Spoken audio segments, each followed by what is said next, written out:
हमारे लिए आज की तिलावत तस्निया शरा की किताब उसका चौथा बाब पहली से दूसरी फिर छठी से 8वीं आयत तक।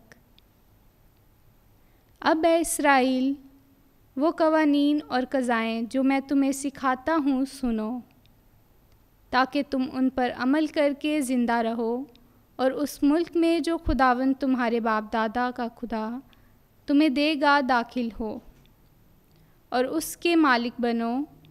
जो कुछ मैं तुम्हें हुक्म देता हूँ तुम उस पर कोई बात ना बढ़ाओ और ना उसमें से कुछ घटाओ।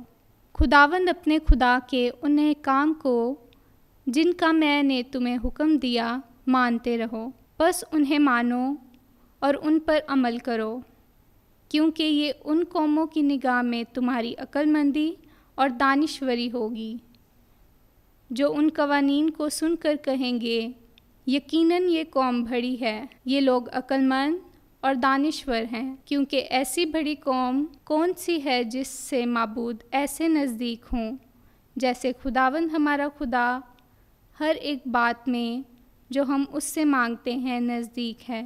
और कौन सी ऐसी बड़ी कौम है जिसके कवानीन और क़ज़ाएँ ऐसी रास्त हैं जैसी ये सारी शरीयत है जो आज के दिन मैं तुम्हें देता हूँ।